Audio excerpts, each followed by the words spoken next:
Hola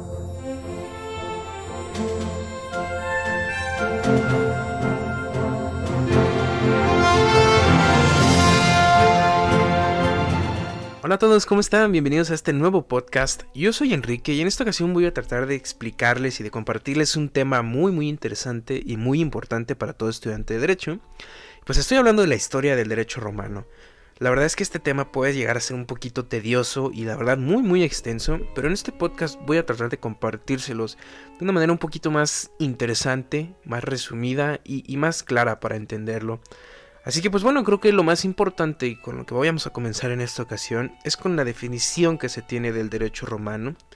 Pues primero que nada debemos entender por derecho romano como el ordenamiento jurídico que en su momento rigió a los ciudadanos de Roma y pues posteriormente tras la caída de Roma a los distintos sectores del imperio, a las ciudades digamos que quedaron de aquel imperio tan grande que fue Roma.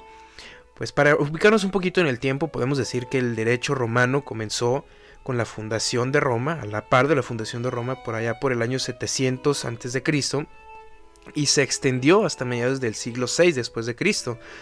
Entonces, pues el derecho romano era todo aquello conjunto de normas y de leyes que regía a la población del Imperio Romano durante la existencia del imperio y tras la caída, las ciudades que quedaron. Bueno, previamente comentamos el concepto que tenemos y que conocemos de derecho romano, pero ahora quiero continuar con los antecedentes del derecho romano, que es una parte muy importante de este tema. El derecho romano y su nacimiento se debe principalmente a la división existente en ese entonces de la sociedad romana entre dos clases principales, los patricios y los plebeyos. Y para esto voy a comenzar tratando de explicar qué eran los patricios. Los patricios eran la primer clase social, la cima dentro de las clases sociales del antiguo imperio romano. Su nombre proviene del latín pater, que significa padre. ¿Por qué se hacían llamar así, los padres? Pues básicamente porque todos los miembros de esta clase, de los patricios, eran descendientes de los miembros fundadores, de los padres fundadores de Roma. Los patricios entonces eran descendientes de los padres fundadores de Roma y por esto ocupaban la cima de las clases sociales. Y por otra parte, y todo lo contrario, los plebeyos eran personas que pertenecían a la clase social marginada de la Roma antigua. La plebe proviene del latín plebeius, que significa los que no forman parte de la gente. La verdad es una definición muy fuerte, muy despectiva, pero en ese entonces se consideraba correcta. ¿Por qué? Porque como no eran descendientes de los fundadores de Roma, se les consideraba personas que no formaban parte de la gente. Esto era muy feo, pues eran altamente y fuertemente discriminados y pues eran la clase inferior. ¿Por qué? Porque no pertenecían a ninguna de las familias fundadoras de Roma, como sí lo hacían los patricios. Entonces tenemos dos clases sociales principales, que es con lo que hay que comenzar, las que serían los patricios y los plebeyos, dos clases muy diferentes, pero que a raíz de estas clases surge el derecho romano. ¿Por qué digo esto? Porque en aquel entonces, cuando ocurría un juicio, cuando ocurría un suceso que requería de un juicio, la tradición romana establecía que los patricios eran los encargados de juzgar a los plebeyos. Principalmente el Pontifex Maximus, que era el líder supremo religioso y que obviamente era patricio. Entonces todo este grupo se encargaba de juzgar a los plebeyos. Pero aquí es donde caemos en algo muy injusto. ¿Por qué? Porque los patricios juzgaban a los plebeyos a su gusto, totalmente a sus ideas, a sus pensamientos, y aún peor, los plebeyos desconocían totalmente el proceso judicial que se estaba llevando en contra. O sea, era como, te vamos a juzgar y es lo único que vas a saber. No vas a saber cómo lo vamos a llevar en tu contra. Entonces, a raíz de esto, los plebeyos comienzan a levantarse, comienzan a quejarse. Y pues el Senado decide entonces enviar a una comisión especial a Grecia para que esta comisión se informe sobre cómo es el derecho en Grecia, sobre cómo se manejan las ciudades en Grecia, sobre cómo se manejan los juzgados en Grecia, y con esto hacer un cambio al sistema tradicional que se tenía de patricios y plebeyos. Entonces, a raíz de esto, se entrega el poder a una comisión de decémviros que debían codificar las leyes romanas en un periodo de un año. Esta comisión Se le encarga además la tarea de crear las leyes, de codificar las leyes romanas en un periodo de un año. Esta comisión elaboró 10 tablas de leyes que se consideraban y que eran para su tiempo bastante justas y por consiguiente muy favorables a los plebeyos. Pero aquí caemos en otro problema. Como el trabajo no estaba terminado, se nombró una segunda comisión que era mucho más conservadora y elaboró las últimas 2 tablas con leyes que eran todo lo contrario a las 10 anteriores.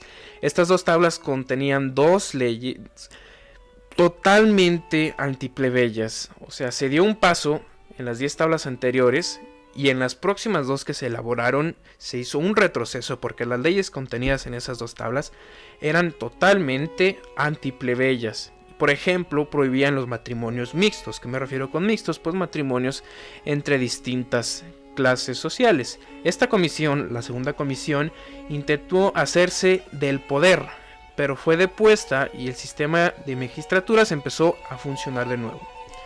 Entonces el resultado de todos estos sucesos fue el primer cuerpo legal conocido y estructurado, llamado Ley de las 12 Tablas.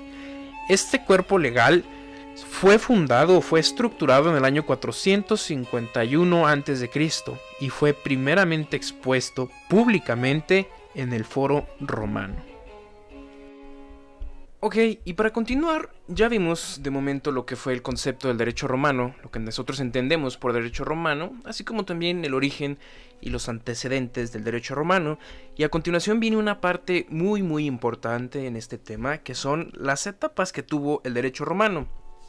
Estas etapas están divididas en una línea temporal que comienza en el año 753 a.C., como ya comentaba, a la par de la fundación de Roma, y que finaliza aproximadamente en el año 565 después de Cristo. Estas etapas del derecho romano están divididas en 5 etapas y a continuación voy a tratar de mencionar la etapa y describir de una manera sencilla y clara lo que corresponde a cada etapa. La primera etapa que se tiene conocimiento abarca del año 753 a.C. al 450 a.C. Esta etapa era conocida como derecho antiguo o quiritario.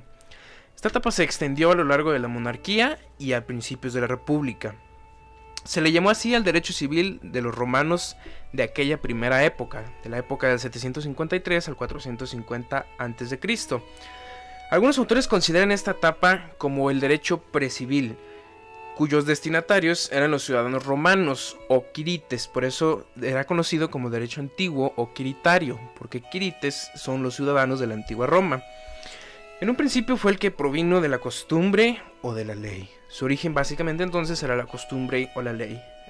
A continuación tenemos la segunda etapa del derecho. Esta etapa abarcó del 450 al 130 a.C. y es conocido como el derecho preclásico. Esta etapa se extendió hasta bien entrada la República y esta etapa inicia con la publicación de la Ley de las 12 Tablas. Ya anteriormente, en lo que fue los antecedentes del derecho, habíamos comentado esta Ley de las 12 Tablas. Entonces, pues esta etapa es muy sencilla y muy clara. Y continuamos con la tercera etapa. La tercera etapa es el derecho clásico, que abarca en esta ocasión del 130 a.C. hasta el año 230, pero ya después de Cristo. Esta etapa se extendió desde finales de la República hasta finales del Principado. En esta etapa subió al trono Diocleciano, el cual instauró una monarquía autoritaria que era denominada el dominado. En esta etapa surgió el principio caracterizado por una concentración progresiva de poderes en algo que era llamado el princeps. Aquí surge también lo que es conocido como el cognitio extra ordinem, conocimiento fuera del orden, en el cual un magistrado delegado del emperador decidía por sí mismo enviar a las partes delante de un juez. Esta etapa surge como una nueva fuente del derecho de las constituciones principio. La cuarta etapa de la que vamos a hablar es conocida como derecho postclásico y abarca del año 230 después de Cristo al 527. Esta etapa se extendió a lo largo del dominado, ya habíamos visto esto en la etapa anterior, y esta etapa tuvo una muy fuerte influencia del cristianismo. Durante esta etapa Roma cayó en el poder de los bárbaros. La característica de esta etapa fue una política dominante, un absolutismo imperial, en el cual se afirmó aún más el poder legislativo del emperador. ¿Qué quiere decir esto? Que el poder del emperador en el ámbito legislativo durante esta etapa del derecho posclásico se reafirmó y creció aún más. Además, en esta etapa también cabe mencionar que se configura el derecho como algo estatal y se diluyen y burocratizan las escuelas de juristas.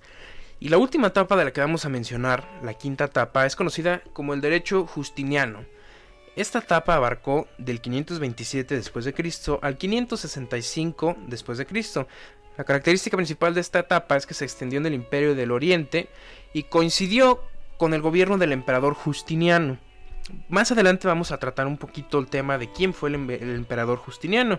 Durante esta etapa surgió uno de los más importantes trabajos recopilatorios de toda la historia del derecho romano, que fue justamente hecho en manos de Justiniano, que tuvo este trabajo, tiene repercusiones hasta el día de hoy.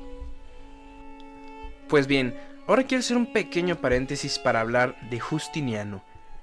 La primera mención que tuvimos en este pequeño podcast de Justiniano viene a raíz de la quinta etapa del derecho, que es llamada el derecho justiniano justamente por él. ¿Quién era Justiniano?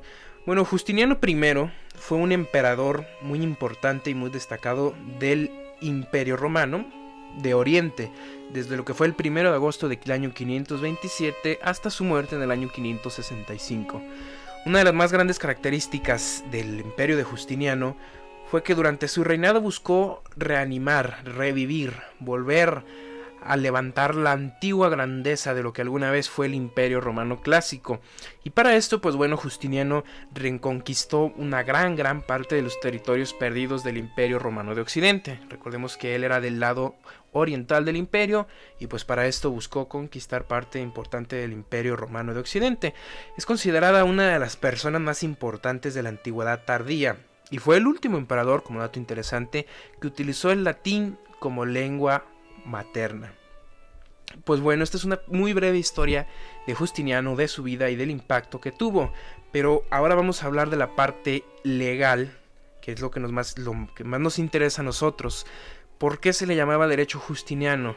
Pues bien, porque otro de sus trabajos, de sus obras más importantes durante su reinado, y tal vez el legado más importante que nos dejó a nosotros los futuros abogados, fue la compilación del derecho romano en su obra Corpus Juris Civilis, que a día de hoy es la base del derecho civil de la mayoría de los estados modernos. Entonces Justiniano lo que llevó a cabo fue esta compilación, que posteriormente se llamó Corpus Juris Civilis, que es pues lo que sienta las bases del viejo derecho civil, que como mencionaba, a día de hoy todavía sigue teniendo una muy gran importancia en la mayoría de los estados modernos, de los estados actuales.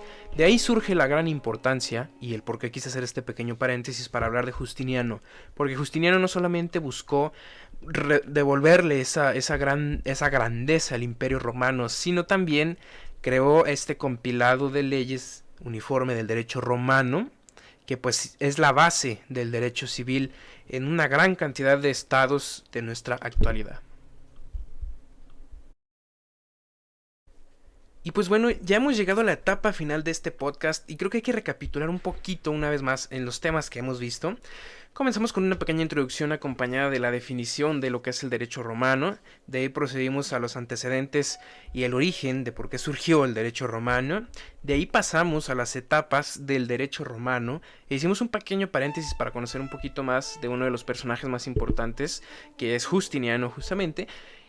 Y pues ahora vamos a finalizar adelantándonos un poquito más en la época, pasando por la Edad Media, por el Renacimiento y llegando hasta nuestra época actual, en lo que vamos a conocer la influencia y la grandísima importancia que ha tenido el derecho romano para el derecho como lo conocemos ahora.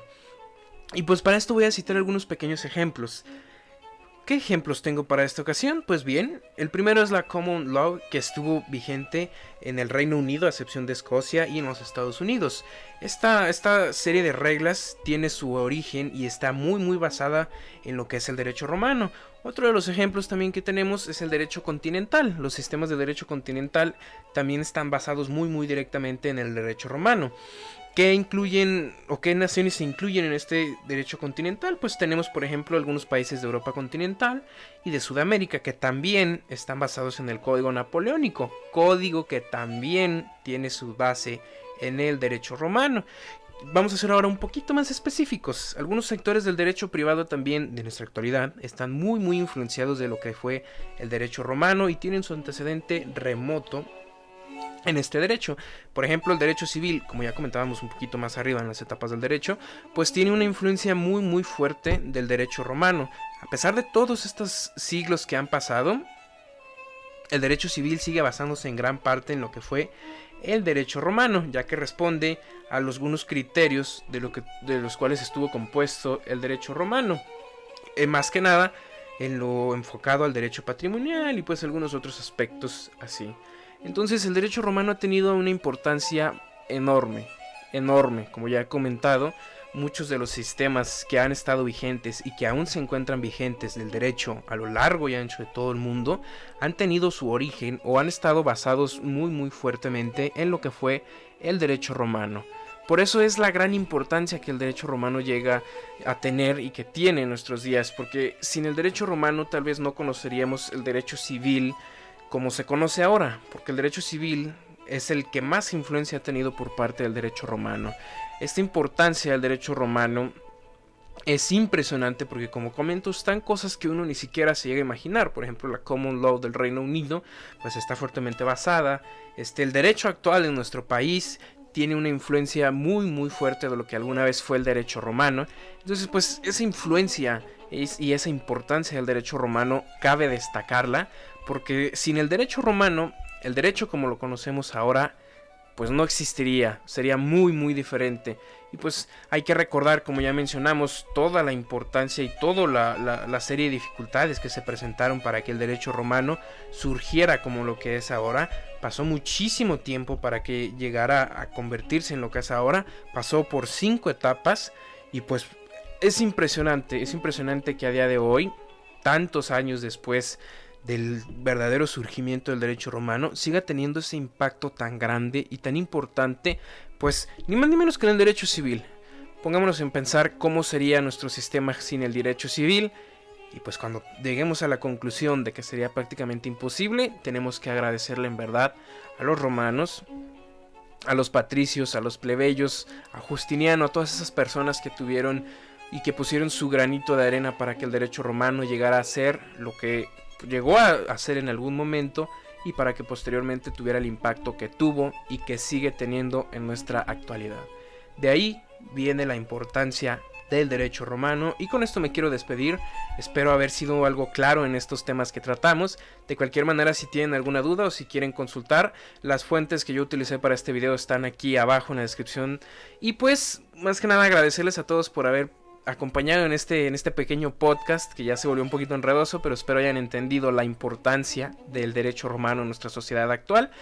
Y pues bueno, no tengo nada más que decirles. Si tienen alguna duda, como ya les comentaba, todas las fuentes que yo consulté están aquí abajo, pueden investigar un poquito más, y pues espero les haya ayudado en algo. Soy Enrique y muchísimas gracias por haberme acompañado en este podcast.